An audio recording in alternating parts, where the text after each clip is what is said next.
True saint making another call, whole another level.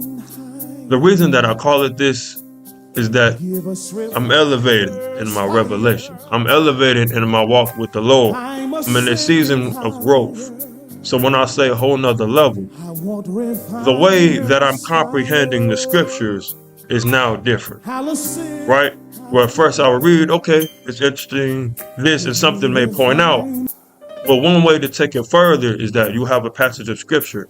I'm reading what's above. I'm reading what's below. I'm reading the chapters before and the chapters behind, making sure I actually understand. It's not because if I read what's in the chapter, I might be missing the context of what the Lord was telling me before, or things that led on to what was after to give me a better understanding of what I've read.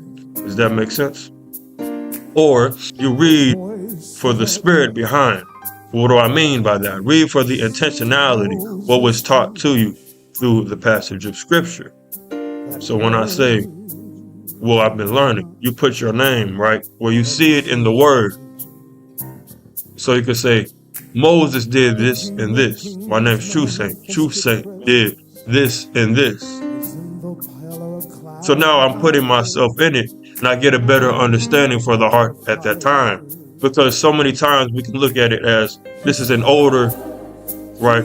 It's real, but this is something older from the Bible, right? This is not really current times, and you feel removed. But if you put yourself in it, you can see the heart, you can see the intentionality, you can see how God is moving in this portion of scripture. You can see what the Lord is most clearly trying to teach us. But the main way that we can move to a whole nother level is we have to be comfortable with moving beyond the revelation of what someone else has taught us. If it be our friends, if it be our relatives, or one who we look up to. And I know that's a scary thing, but I want to highlight two examples. In Acts, it says, it's Paul and Silas, there was a gathering of people, but it says they shared to where there was no longer need among them. It was, right, for the disciples who were helping, it was this crowd of people. And I shared this with a relative, and they said, no, that's not true. And I was like, well, this means there's no longer lack. This is the solution, right? To not saying you'll be wealthy, but at least being poor. And they said, no, that's not true. And I'm like, if the word most clearly states, what is keeping you from believing? Because they looked at what the culture has, right? What we're seeing around us, and then what was told to us. But if the word highlights or demonstrates something different, then I want to stand on that instead. Also, in the book of Revelation, it says, so because you are lukewarm and neither hot nor cold, I'm going to vomit you out of my mouth. Again, I shared this with someone, and they did not believe it because they were stuck.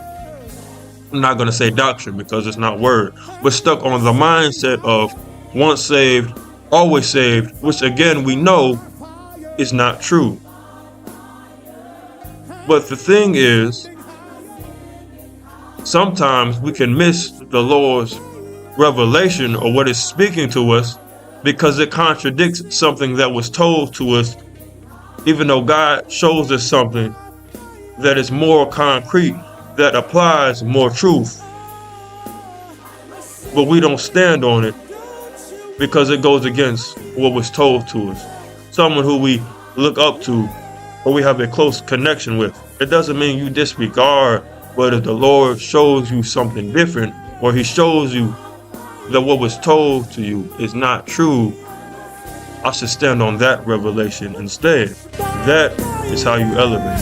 That is how you get a better understanding of God, because it is not you in that person's walk with the Lord, but your walk with the Lord. If the Lord shows you something different, then you move, you stand, you apply yourself to that.